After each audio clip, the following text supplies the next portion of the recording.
ಕಿತ್ತಂಡೂರು ವೆಂಕಟರಾಮ್ ಅವರ ಸಾರಥ್ಯದಲ್ಲಿ ನಡೆಯುತ್ತಿರುವ ಪಂಚ್ ಟಿವಿಗೆ ಸ್ವಾಗತ. ಕೋಲಾರ ತಾಲೂಕು ಬಳಗೇರಿ ಗ್ರಾಮದಲ್ಲಿ ಶ್ರೀದೇವಿ ಭೂದೇವಿ ಸಮೇತ ಶ್ರೀ ಸತ್ಯನಾರಾಯಣ ಸ್ವಾಮಿ ಶ್ರೀ ವೀರಾಂಜನೇಯ ಸ್ವಾಮಿ ವಿಜೃಂಭಣೆಯ ಬ್ರಹ್ಮರಥೋತ್ಸವ. ದಗದಗಿಸುವ ಬಿಸಿಲಿನಲ್ಲೂ ಹರಿದು ಬಂದ ಸಹಸ್ರಾರು ಜನಸ್ತೋಮ, ಜನಮನ ರಂಜಿಸಿದ ಜನಪದ ಕಲಾತಂಡಗಳು. ಕೋಲಾರ ತಾಲೂಕು ಸುಗಟೂರು ಹೋಬಳಿ ಬಳಗೇರಿ ಗ್ರಾಮದಲ್ಲಿ 5ನೇ ವರ್ಷದ ಶ್ರೀದೇವಿ ಭೂದೇವಿ ಸಮೇತ ಸತ್ಯನಾರಾಯಣ ಸ್ವಾಮಿ ಹಾಗೂ ವೀರಾಂಜನೇಯ ಸ್ವಾಮಿಯ 5ನೇ ವರ್ಷದ ವಾರ್ಷಿಕೋತ್ಸವ, 3ನೇ ವರ್ಷದ ಬ್ರಹ್ಮರಥೋತ್ಸವ ಸಹಸ್ರಾರು ಭಕ್ತರ ಸಮ್ಮುಖದಲ್ಲಿ ವಿಜೃಂಭಣೆಯಿಂದ ಸಡಗರ ಸಂಭ್ರಮದಿಂದ ನಡೆಯಿತು. ಮಲ್ನಾಡು ಉಡುಪಿ ಶೈಲಿಯ ತೇರು ಸೊಗಸಾಗಿ ನಿರ್ಮಾಣ ಮಾಡಲಾಗಿದೆ.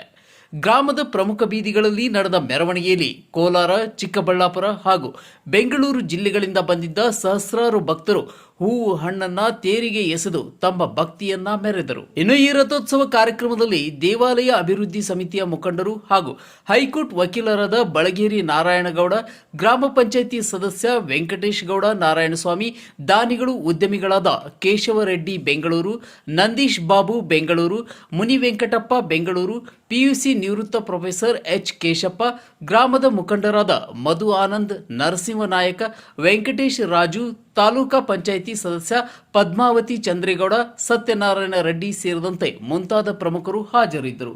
ವರದಿ ಕಿತ್ತಂಡೂರು ವೆಂಕಟರಾಮ್, ಪಂಚ್ ಟಿವಿ, ಕೋಲಾರ.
शततमवत्सरं निर्गमायो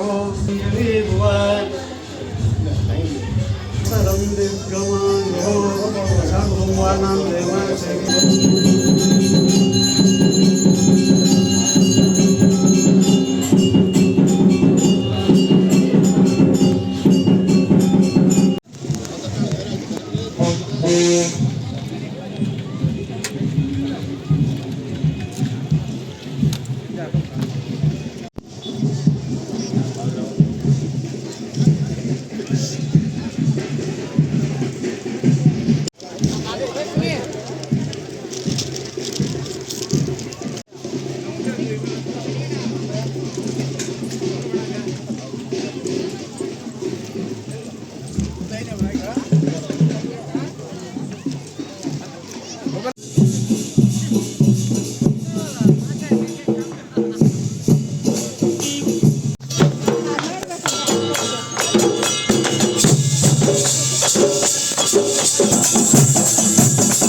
ಇದು 5ನೇ ವರ್ಷದ ವಾರ್ಷಿಕೋತ್ಸವ ಮತ್ತು 3ನೇ ವರ್ಷದ ಬ್ರಹ್ಮರಥೋತ್ಸವ ನಡೆಸ್ತಾ ಇದ್ದೀವಿ.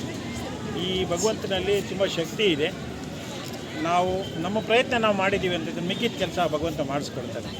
ನಾವ್ಯಾರು ಈ ಥರ ಎಕ್ಸ್ಪೆಕ್ಟ್ ಮಾಡಿರಲಿಲ್ಲ, ಈ ರೀತಿ ಡೆವಲಪ್ ಆಗುತ್ತೆ, ಈ ರೀತಿ ಬೆಳುತ್ತೆ ಅಂತ.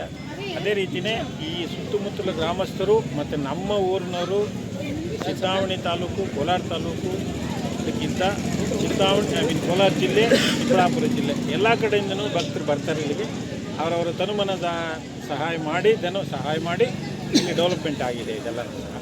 ಲಾಸ್ಟ್ ಇಯರು ಬೆಂಗಳೂರಿನವ್ರು ಒಬ್ಬರು ಕಾರ್ಪೊರೇಟ್ರು ಯಾಗಶಾಲೆ ಬೇಕು ಅಂತ ಹೇಳಿದ್ವಿ, ಒಂದು ಲಾಸ್ಟ್ ಇಯರ್ ಯಾಗಶಾಲೆ ಒಂದು ಕಟ್ಸ್ಬಿಟ್ರು.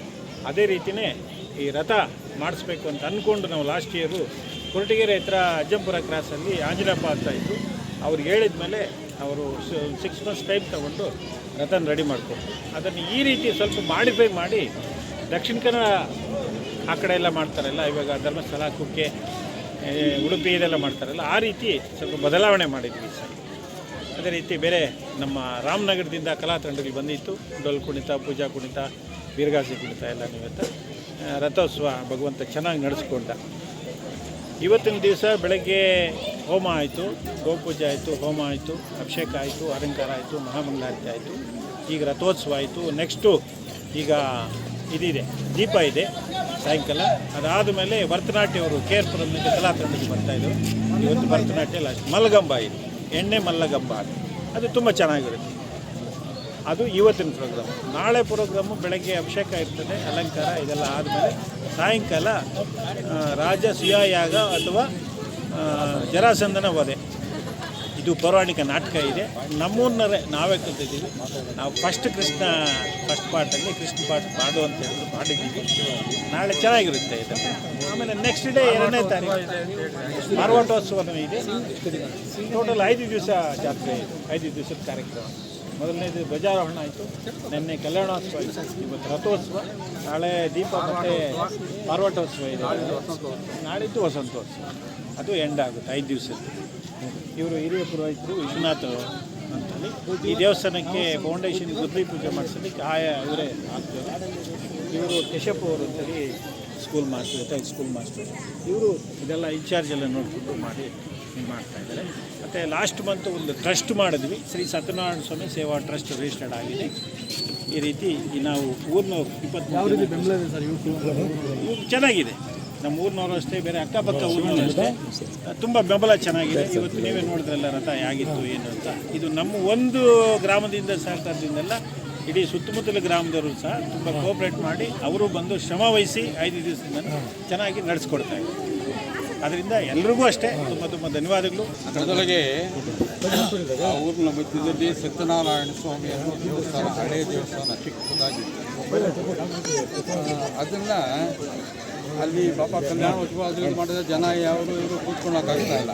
ಅದಕ್ಕೆ ಸನ್ಮಾನ್ಯ ನಾರಾಯಣ ಗೌಡರು ಏನು ಮಾಡೋದು ಅಂದರೆ ಆ ದೇವರನ್ನ ಇಲ್ಲಿಗೆ ತಗೊಂಬರೋದು, ಇಲ್ಲಿ ಆಂಜನೇಯ ಸ್ವಾಮಿ ಇಲ್ಲಿಟ್ಟು ಇಲ್ಲಿ ಆ ಕಲ್ಯಾಣೋತ್ಸವ ಅದು ಇದು ಮಾಡ್ತಾ ಇದ್ದೀನಿ. ಒಂದು ದಿವಸ ನಾನು ಇನ್ನೂ ಹೋಗಿ ಬರ್ತಾ ಇದ್ದರೆ ಇಲ್ಲಿ ಕಲ್ಯಾಣೋತ್ಸವಕ್ಕೆ ವಿಗ್ರಹಗಳೆಲ್ಲ ತಂದಿಟ್ಟಿದ್ದಾರೆ, ಪುರೋಹಿತರೆಲ್ಲ ಬಂದಿದ್ದಾರೆ. ಕಲ್ಯಾಣೋತ್ಸವ ಆಗಲಿಲ್ಲ, ಏನು ಪ್ರಾಬ್ಲಮ್ ಏನೋ ಆಗಿಲ್ಲ. ಆಮೇಲೆ ನಾನು ಬಂದರೆ ಅಲ್ಲಿ ದೇವಸ್ಥಾನ ಜಾಗ ಸಾಲದು, ಚಿಕ್ಕದಾಗಿ ಒಂದು ದೇವಸ್ಥಾನಕ್ಕೆ ಹಾಕ್ಬಿಟ್ಟು ಏನಪ್ಪ 12 ಗಂಟೆ ಆಗ್ಬಿಡ್ತಲ್ಲ ಅಂತಂದರೆ ದೇವ್ರ ಮೇಲೆ ಬಾರ ಹಾಕ್ಬಿಡಿ ಸ್ವಾಮಿ ಅಂತ. ಬರೀ ಗರ್ಭಗುಡಿಗೆ ಮಾತ್ರ ಮಾರ್ಕ್ ಮಾಡಿಬಿಟ್ಟು ಏನು 12 ಗಂಟೆ ಹಾಕ್ತಾ ಇದ್ದೀನಿ, ಇವರು ಏನು ಕಟ್ತದೇನೋ ಅಂತ. ಆಮೇಲೆ 15 ದಿವಸಕ್ಕೆ ಬರೋಷ್ಟಕ್ಕೆ ಫೌಂಡೇಶನ್ ಎಲ್ಲ ಮುಗಿದು.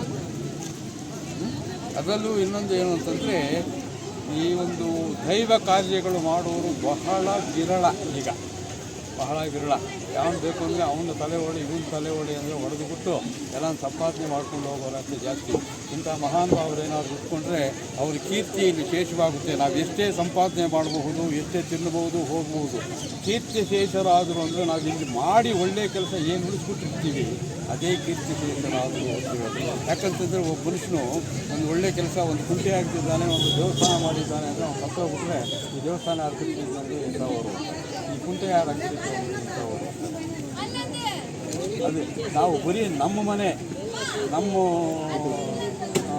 ಒಂದು ಐಶ್ವರ್ಯ ಅದು ನೋಡ್ಕೊಂಡು ಅದಕ್ಕೆ ಹೇಳಿರೋ ಪುರಂದರದಾಸರು ಏನು ಇದೆ, ಎಲ್ಲಿದೆ ನಮ್ಮ ಮನೆ ಅಲ್ಲಿರೋ ನಮ್ಮ ಮನೆ, ಕದ ಬಾಗಲಿಟ್ಟಿರುವ ಸುಳ್ಳು ಮನೆ, ಮುದದಿಂದ ಓಲಾಡುವ ಕೊಳ್ಳು ಮನೆ ಇರೋದು ನಮಗಿರೋದು ಅಲ್ಲಿ ಮನೆ. ಅದು ಕೂಡ ನಾವು ಇಷ್ಟು ದಿವಸ ಹರಿಡಾಪಿ ಬ್ರಹ್ಮದೈತಿ ಸುರೈರಪಿ ಲಲಾಟಲಿಖಿತಂ ಲೇಖ ಪ್ರವೇಶಿಸಲು ಶಕ್ಯತೆ ಅಂತ ಹರಿಹರ ಬ್ರಹ್ಮ ತ್ರಿಮೂರ್ತಿಗಳು, ಸುರೈರಪಿ ಅಂದರೆ 33 ಕೋಟಿ ದೇವತೆಗಳು, ಜೊತೆಗೆ ತ್ರಿಮೂರ್ತಿಗಳು ಬಂದರೂ ಕೂಡ ನಾವು ನಮ್ಮ ಹುಟ್ಟದಾನೆ ನಮ್ಮ ಹಣೆಯಲ್ಲಿ ಬರ್ತಿರ್ತಾನೆ. ಇದನ್ನು ತಪ್ಪಿಸೋದಕ್ಕೆ ಈ ತ್ರಿಮೂರ್ತಿಗಳಿಂದ ಆಗಲಿ, ಈ 33 ಕೋಟಿ ದೇವತೆಗಳಿಂದ ಆಗಲಿ ಸಾಧ್ಯ ಇಲ್ಲ. ನಾವು ಅದರಲ್ಲಿ ಅಕಸ್ಮಾತ್ ಒಳ್ಳೆಯದು ಬರೆದು ಕಳಿಸಿರ್ಬೋದು ಮಹಾನುಭಾವ, ಕೆಟ್ಟದ್ದು ಒಳ್ಳೆಯದಾಗುತ್ತೆ, ಕೆಟ್ಟದ್ದು ಒಳ್ಳೆಯದಾಗಬೇಕು ಅಂದರೆ ಇಂಥ ಕಾರ್ಯಗಳನ್ನು ಮಾಡಬೇಕು. ಇಂಥ ಕಾರ್ಯಗಳು ಮಾಡಬೇಕು ಅಂದರೆ ನಾವು ಸಂಪಾದನೆ ಮಾಡುವಂಥ ಹಣ ಒಳ್ಳೆಯದಾಗಿರಬೇಕು.